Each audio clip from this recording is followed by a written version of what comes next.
So, welcome for today's class of geography. The question is taken from class 10th geography. Okay. So, we are going to discuss about the classification of resources. But before that, let us see what are the resources. Okay.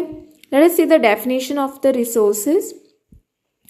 Everything available in an environment which can be used to satisfy human needs, provided it is technological, accessible, economical, feasible, and culturally acceptable, is termed as resource. Okay. Now let us see the classification of resources. This topic, let us see classification of resources. Based on the characteristics and distribution of resources, we can classify them into the following types. On the basis of origin, it will be the biotic resources. Now, what are the biotic resources? Let us say these resources are obtained from the biosphere. Okay. These are living resources, for example, human beings, livestock, plants, etc. So, under biotic, even animals come. Okay, all living beings come under biotic resources. What about abiotic resources? Which are these resources? All those resources which are obtained from non-living materials are called abiotic resources. For example, rocks, minerals, they don't have life. So they are coming under abiotic resources. They are non-living things. Now moving towards the second one will be of, I hope you all can see this clearly. On the basis of exhaustibility, the first one will be renewable resources. The second one will be the non-renewable resources. So let us see renewable resources. All those resources which can be reproduced or renewed by physical, chemical or mechanical processes are called renewable resources. For example, water, wind, solar energy, forest and wildlife, etc. Now let us see what is non-renewable resources. Okay, all those resources which cannot be used again and again or cannot be renewed are called non-renewable resources. These resources occur over a long geological time period. For example, minerals and fossil fuels like coal and oil. These resources get exhausted with their use. Now moving towards on the basis of the ownership. On the basis of the ownership, what I can see is says individual resources. Individual resources means these resources are owned privately by individuals.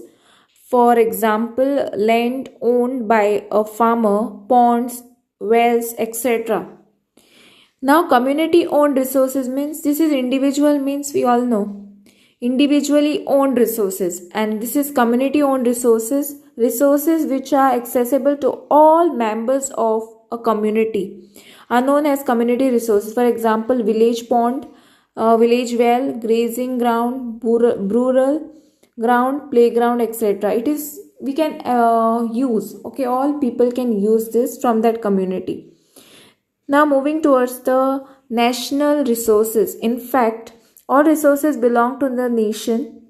For example, all roads, rivers, canals, railways, minerals, water resources, forest, wildlife, land within political boundaries and oceanic areas up to 12 nautical miles is essentially belong to the respective nation. Okay, now let us see the international resources. You all can take down this. International resources, resources which are regulated by some international bodies are known as international resources. For example, a resource in the open ocean beyond 200 nautical miles, an exclusive economic zone. No individual can utilize them without the permission of the international bodies. Now the next one is on the basis of on the status of development, that is development resources. We have potential resources and reserves. So let us see what are developed resources over here. Resources So resources which are surveyed and their quality and quantity have been measured for utilization and are used to satisfy human needs and wants are known as developed resources. Moving towards the potential resources. Now, what are the potential resources over here? Resources which are present in a region but have not been used are known as potential resources. Moving towards the reserves, these are the resources with potential to satisfy human needs and wants but do not have proper technology to use. These are the resources which are not in use presently but are stored for future use. Example, river water, forest, minerals. Moving towards the next one, that will be the